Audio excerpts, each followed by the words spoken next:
Bonjour, je m'appelle Sœur Francine Couturier, je suis infirmière et j'ai toujours travaillé avec les personnes âgées dans les maisons de retraite, etc.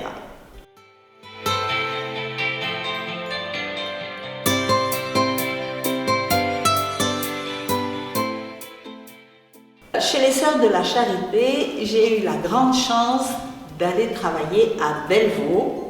Vous savez, Bellevaux, Saint-Jean-d'Antibes y a été envoyé en 1802, si je ne m'abuse, pour remettre de l'ordre et surtout remettre de l'humanité dans cette prison, ce cloaque, cette antichambre de l'enfer. Maintenant, c'est un centre de long séjour et j'ai eu la chance de travailler dans un service spécialisé accueillant les personnes atteintes de maladie d'Alzheimer ou maladies apparentées. C'est là que j'ai découvert comment on pouvait prendre soin de ces personnes, arrêter de leur dire non, non, ne faites pas, restez, bougez pas, etc. Et leur donner une liberté et les laisser s'épanouir, en quelque sorte, oui, épanouir toutes les facultés restantes et ma foi, être complètement en syntonie, en sympathie avec eux. Et ensuite, la congrégation m'a fait un autre cadeau auquel je ne m'attendais pas, c'est de m'envoyer dans une de nos maisons à Montagnier, en Haute-Saône. Bellevaux, c'est à Besançon, en Haute-Saône, pour aller à Montagnier, à la maison Notre-Dame-des-Cèdres, où là, c'était plus un service de 35 résidents atteints de maladie d'Alzheimer et apparentés, c'était un EHPAD, une maison spécialisée pour eux, et ils étaient 72, même 75 on peut dire. Et alors là, ça a été une grande joie parce que vraiment, tout était fait pour eux. Et le personnel était, comme à Bellevaux, était formé et travaillait vraiment dans la joie, la bonne humeur. Bon, c'était pas le paradis terrestre, mais voilà. Et ensuite, les sœurs m'ont demandé de devenir sœur servante d'une communauté de sœurs aînées à Besançon. Là, ça a été un petit peu différent, c'était pas EHPAD, les sœurs étaient encore valides pour la plupart. Et puis cette maison, on a dû la fermer parce qu'elle était trop grande. Et les sœurs sont passées de l'autre côté de la rue, dans la maison de retraite de Saint-Ferjeux.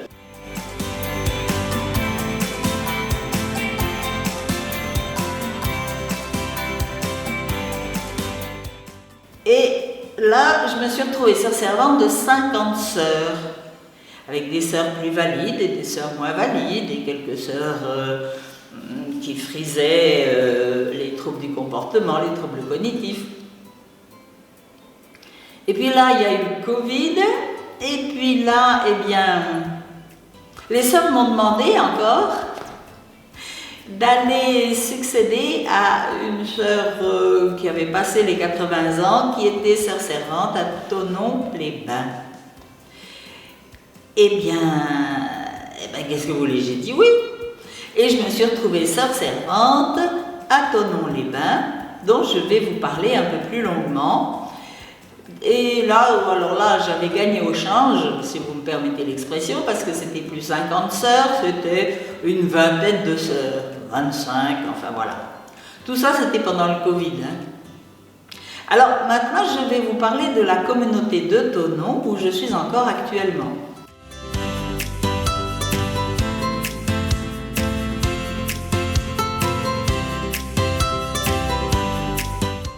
Donc, dans cette maison, maintenant, il y a du personnel laïque pour tous les services. Et depuis peu, la gestion en a été confiée à une association avec laquelle nous avons une convention avec les sœurs qui permet de gérer, et là je prends mes documents pour ne pas vous dire de bêtises. Cette convention permet de gérer l'entrée de nos sœurs, nous restons prioritaires pour entrer dans cette maison de retraite, pour gérer les lieux communautaires, c'est-à-dire nous avons un appartement, nous avons salle de communauté, une chapelle et le lien entre la direction, pour l'instant c'est une directrice, et la sœur servante et toute l'animation spirituelle. La sœur servante a un rôle de famille, elle n'intervient pas dans les soins techniques, mais elle rencontre régulièrement les infirmières et la cadre de santé au sujet de la santé des sœurs et pour contribuer dans le même sens à leur bien-être. Voilà. Alors, quand je suis arrivée à la fin de 2020, la sœur servante et 2 autres sœurs accompagnatrices logeaient dans une partie privée de l'EHPAD, de la maison. Et les quelques 20 sœurs résidentes, il y en avait un peu plus à l'époque, avaient leur chambre dans les étages comme les autres résidents, puisque la maison accueille 72 résidents en tout. Ah, d'ailleurs, je ne vous ai pas parlé du nom de la maison de retraite. Ça s'appelle les Balcons du Lac. Et ce lac, il a tous les noms. C'est le lac de Thonon, le lac d'Évian, le lac de Genève, etc. Mais on a une vue imprenable, c'est pour ça que ça s'appelle les Balcons du Lac. Et en fait, il n'y a pas de balcon à cette maison, puisqu'on voit directement le lac. Et une année plus tard, la communauté a été choisie pour accueillir 3 junioristes vietnamiennes qui étudiaient. Là, s'est posé la question, où les mettre, où les loger? Les loger dans la maison de retraite, c'était à la fois pas possible, par manque de place, et il n'était pas judicieux du tout de les faire vivre dans un cadre et à un rythme de maison de retraite. C'était des jeunes sœurs, il fallait qu'elles aient une vie de jeunes sœurs et non pas qu'elles se plient à ce rythme qui n'est pas le leur. Dans Thonon, notre école-collège du Sacré-Cœur, sous tutelle maintenant du diocèse, possède une maison qui s'appelle les Marronniers, d'où Concise et les Marronniers, et qui a longtemps été habitée par quelques sœurs qui sont à présent toutes en maison de retraite, chez nous, au Balcon du Lac. C'est ainsi que la communauté de Concise s'est vue adjoindre un 2e lieu abritant 3 junioristes et 2 sœurs accompagnatrices. La sœur servante, moi en l'occurrence, demeurant toujours au Balcon du Lac avec une sœur accompagnatrice. Je rejoignais une soirée par semaine les sœurs accompagnatrices habitant au Marronnier, et puis les sœurs accompagnatrices et les sœurs vietnamiennes. Au bout d'1 an, encore une fois, il est apparu que la présence de la sœur servante était aussi nécessaire dans la maison des Marronniers. Donc, les sœurs qui habitaient, accompagnatrices habitant au Marronnier, venaient au Balcon du Lac pour être auprès des sœurs résidentes, pour les vêpres, les messes, les réunions diverses, les partages, etc. Et le groupe des sœurs accompagnatrices changeant un petit peu, nous nous sommes maintenant organisés comme suit. La sœur servante passe la journée au Balcon du Lac, dans la maison de retraite avec les sœurs résidentes, de 8h45, où elle chante les laudes avec, pour l'instant, 2 sœurs, jusqu'à 18h30, après les vêpres, où elle repart au Marronnier pour y retrouver les 2 sœurs accompagnatrices et les 3 sœurs vietnamiennes. La journée, ces 3 sœurs, soit il y en a 2 qui étudient, une pour devenir infirmière, l'autre pour devenir aide-soignante, et la 3e qui a son CAP petite enfance, est assistante à la maternelle. Voilà. Les 2 autres sœurs accompagnatrices continuent à venir au Balcon du Lac, mais pas à temps plein. Elles se partagent ou elles viennent ensemble pour certaines réunions ou temps de prière. L'une a le souci de la liturgie et des partages de la parole de Dieu avec les sœurs qui sont dans le service adapté pour 12 résidents ayant des troubles cognitifs ou comportementaux. et elle y réussit très bien. Elle réussit à s'adapter à ce public spécial, changeant et imprévisible, mais tellement attachant, et elle nous rapporte des perles qu'elle y entend et qu'elle vit avec les résidents qui participent.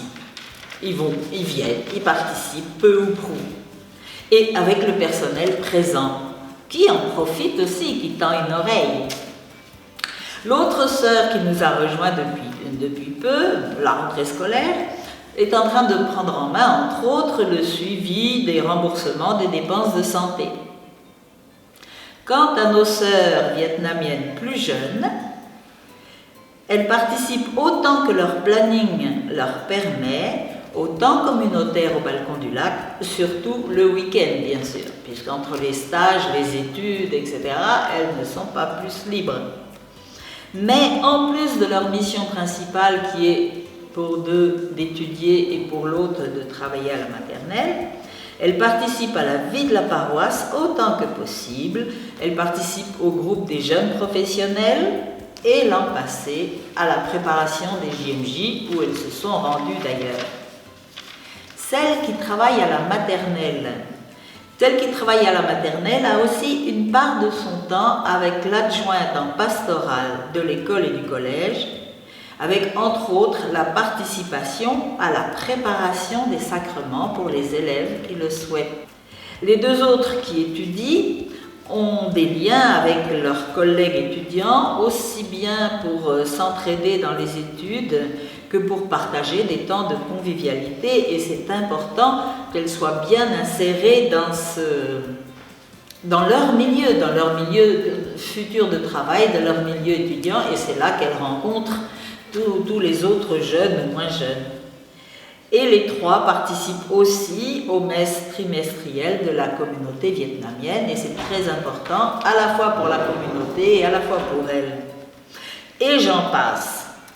Nous trouvons bien sûr du temps pour des réunions communautaires à 6, pour des réunions à 6, toutes celles qui logent au Marronnier, pour les laudes, les vêpres, selon les horaires, et les complis quasiment tout le temps, c'est notre moment de retrouvailles. Elles peuvent donc ainsi avoir une vie plus proche de la réalité, et la sœur servante peut à la fois accompagner ses jeunes sœurs et accompagner ses sœurs résidentes. Voilà ce que je pouvais vous dire de notre situation actuelle à Thonon-les-Bains.